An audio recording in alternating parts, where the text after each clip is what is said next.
Sí, la Argentina es un país que nos depara sorpresa todos los días. Yo creo que en Argentina pasa en una semana lo que en Suiza pasa en 2 años, alguna cosa así. Ayer deslizamos así suavemente en el reportaje que tuvimos que iban a votar los mercados. Y los mercados votaron. Bueno, le mandaron un rotundo no al nuevo equipo económico. La bolsa bajó un 7%, el dólar blue pasó los 10, aunque después bajó un poquito, cayeron 160 millones de pesos las reservas del Banco Central. De dólares. Perdón, de dólares, perdón. Estamos medio dormidos todavía. No importa. Bueno, el mensaje de los mercados fue contundente. Ahora bien, ante esa respuesta, el gobierno reaccionó, creo que bien. Lo que hoy está por verse, y hoy vamos a ver de vuelta cómo van a votar los mercados, es si el problema era Moreno o el problema es Kicillof. O es Cristina. Bueno, Cristina no está a tiro de decreto. Cristina tiene mandato por 2 años más. Y bueno, uno se alegra que esté bien de salud y pueda estar al frente del departamento ejecutivo.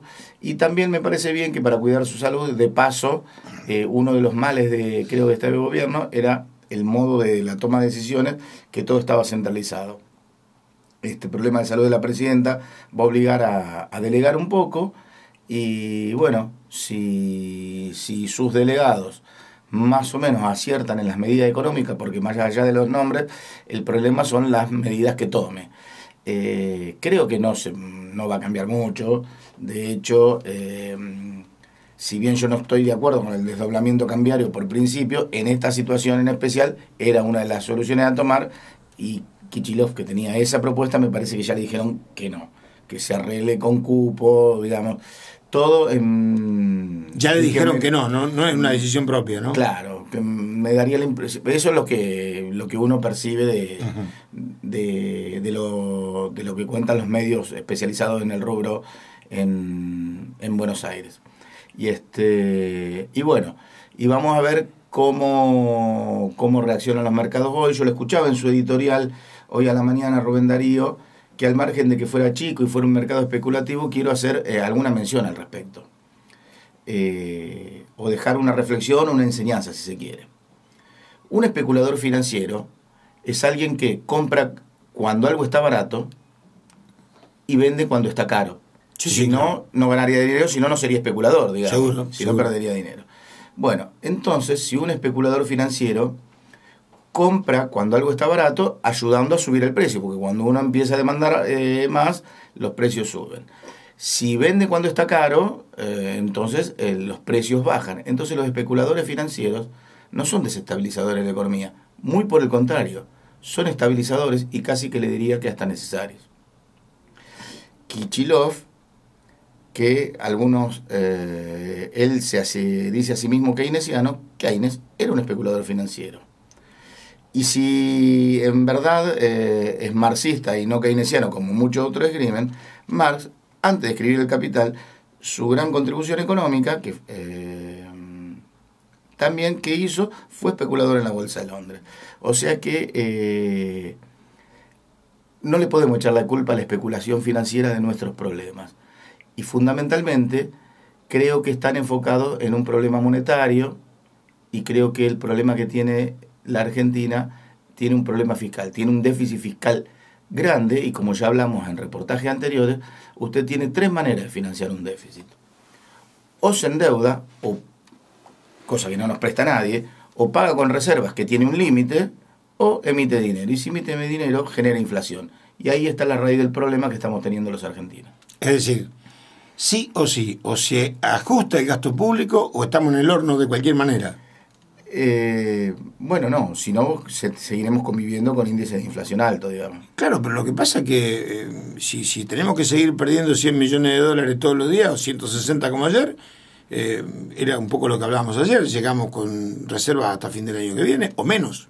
Sí, es probable. Fíjese que no es necesario tener un porcentaje de reservas alta. Nosotros tenemos un porcentaje alto. Si hubiera confianza, reservas sobran. Estamos en una situación como en el 91, que tuvimos que poner un peso de reserva, un peso en la base monetaria, porque nadie nos creía, porque no teníamos confianza.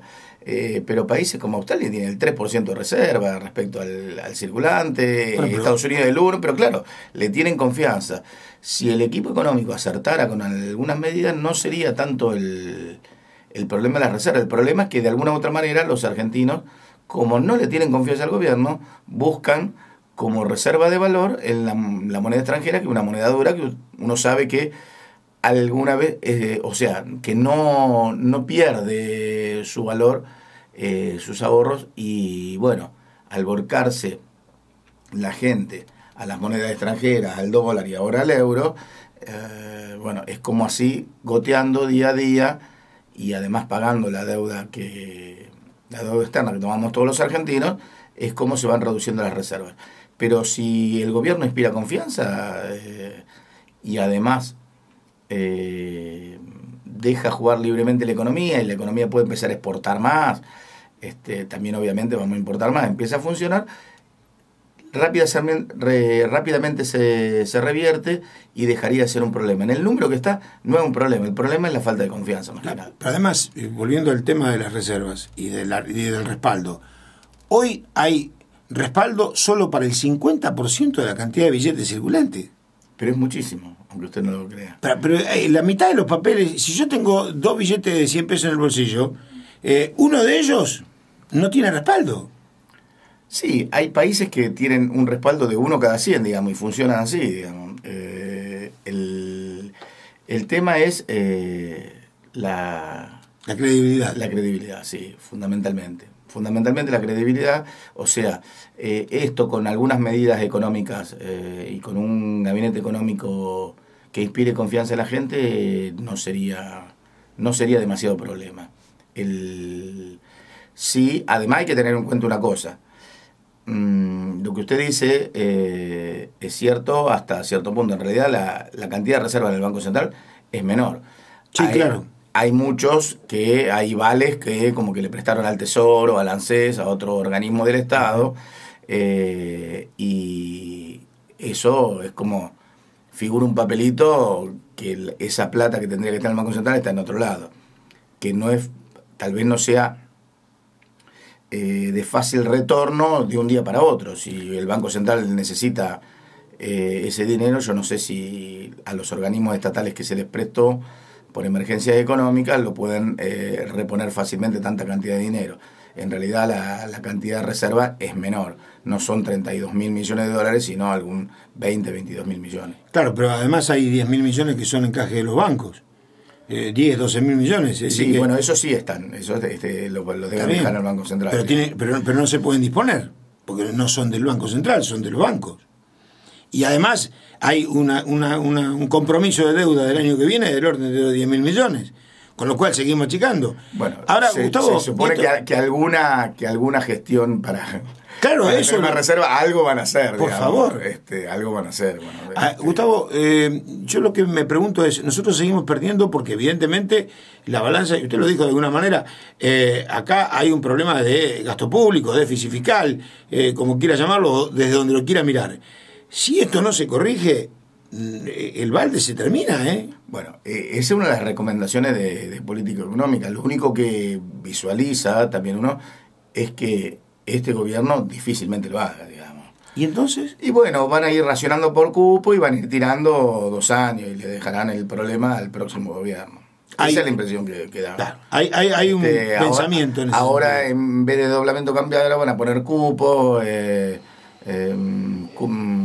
alguna restricción a las compras con tarjeta de crédito, de compras por internet al exterior. Van a de alguna manera reducir todas las cosas, todos los canales por donde se escapan los dólares. Hay una vieja lección que el mercado siempre termina encontrando la vuelta, digamos, y sobre todo los argentinos, que somos especialistas en esos temas. Así que creo que estamos en un problema, pero daría la impresión de que esa va a ser la política económica. Alguna restricción más dura en el mercado cambiario. Tengo mis mis serias dudas que ataquen la raíz del problema, porque es contradictorio con el relato. ¿Mm? O a lo mejor lo que sí hacen es hacer lo que corresponde e imprimirle un relato épico como si estuviéramos haciendo la revolución guevarista. Para eso también son bastante ingeniosos. Ojalá si fuera, digamos, en definitiva. Ojalá si fuera que... De que hagan alguna restricción del gasto público, termine el festival de subsidios. Realmente hay algunos subsidios que pagamos fortuna los argentinos que no tienen razón de ser. Nosotros subsidiamos el gas en Capital Federal, que son donde menos lo necesita, porque no es donde más frío hace, y es la población más rica del país. Hay algunos subsidios que realmente son, algunos son necesarios, digamos. Yo no voy a hablar mal de todos los subsidios, pero hay algunos que tendríamos que ir reviéndolo. De hecho, nosotros también en Junín recibimos, a nosotros nos viene bien, y a mí me dolería tener que pagar más la factura del gas, pero en definitiva creo que no está mal si se quitan los subsidios que reciben personas de clase media alta, y destinarlos a otros menesteres del Estado. En definitiva, hay evidentemente un cambio político, y Cristina pareciera que deja ya un equipo económico y de gobierno, porque Capitanich forma parte de este equipo de gobierno, con más poder para resolver por sí solo. Es decir, Cristina se prepara para delegar un poco el mando. Eso pareciera. Pero no hay señales demasiado claras de que haya un cambio rotundo de dirección. Me pareciera, realmente conociendo cómo actúan, me daría la impresión de que no. Y tampoco los márgenes de acción siempre en economía son demasiados. Uno no siempre hace lo que quiere, sino va haciendo lo que puede. Y esto vale para Kichilov como para el más ultraliberal de los ministros de Economía, digamos. No siempre el margen de maniobra es lo suficientemente amplio como para que uno pueda hacerlo.